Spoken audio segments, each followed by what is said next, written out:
invitado muy especial, él es pedagogo, además que también tiene pues otras actividades bien interesantes de las cuales me estuvo hablando antes de comenzar el programa. Se llama Alejandro Martínez, un aplauso para él, bienvenido. Bueno, Alejandro, bienvenido al programa y queremos tocar este tema porque sabemos que hay padres que son demasiado estrictos a la hora del no rendimiento de sus hijos en el colegio. ¿Es tan frecuente esto? En efecto, hay como una desarticulación entre la responsabilidad de la escuela y la responsabilidad de los padres en el proceso educativo. Me explico. Muchas veces los padres al final se enteran, al final del año escolar del que estabas hablando, hasta ese momento se enteran del rendimiento de los hijos y pues toman represalias con respecto a ese rendimiento, lo cual en principio puede no ser tan justo, porque el proceso educativo, la formación como tal, implica una participación más concreta, más real de los padres, y no solo desembocar esa responsabilidad en la escuela. Entonces, cuando ese tipo de casos se presentan, que con uno solo, como estábamos hablando, que se presenta es gravísimo, pues el análisis que debe hacerse es sobre si realmente hay un acompañamiento de parte de los padres a ese proceso, pues durante todo el año lectivo, por un lado, y por otro lado también ir un poco más a hacer un análisis un poco más profundo, es decir, entender qué es fracaso escolar, si es pasar el año, si es no entender, si es no aprender, si es no visualizar, por ejemplo, una sociedad donde los niños de ahora pues serán los responsables del país como tal en unos cuantos años. Entonces, desde ese punto de vista, entender muy bien qué es lo que denominamos fracaso escolar, pues debe ser un análisis un poco más juicioso que ver puntualmente y de manera cortoplacista unos resultados. Ok, perfecto. O sea que si voy entendiendo bien, la responsabilidad de que un niño le vaya bien o no en el colegio, no únicamente recae en el niño ni en el colegio, sino que los papás también tienen que estar ahí.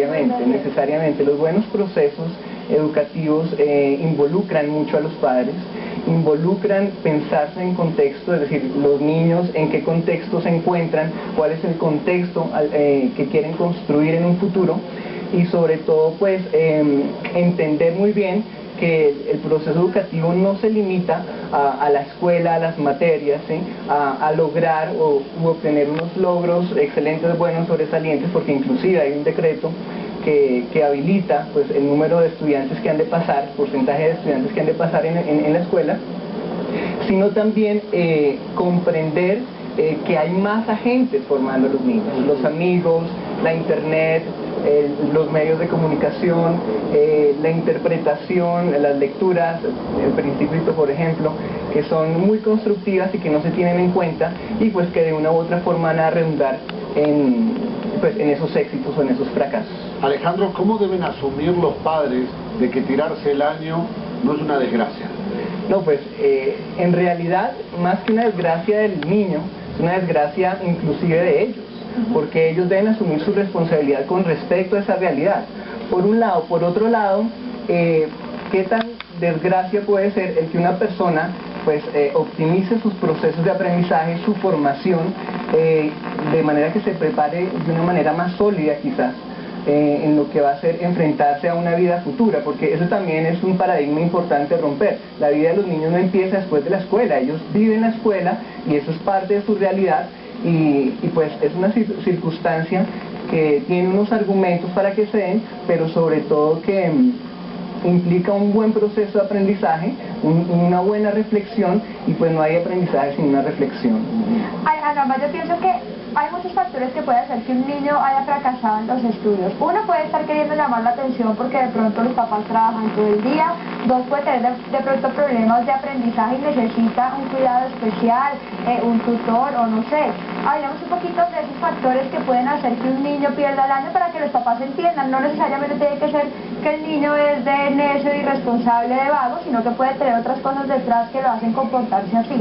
De hecho, frente a lo que menciona, hay estadísticas en el sector educativo que establecen, por ejemplo, el número de personas que no están viendo bien, y desde ese punto de vista, valga la redundancia a propósito, se puede determinar inclusive que se está afectando el nivel escolar. Entonces hay muchos factores asociados.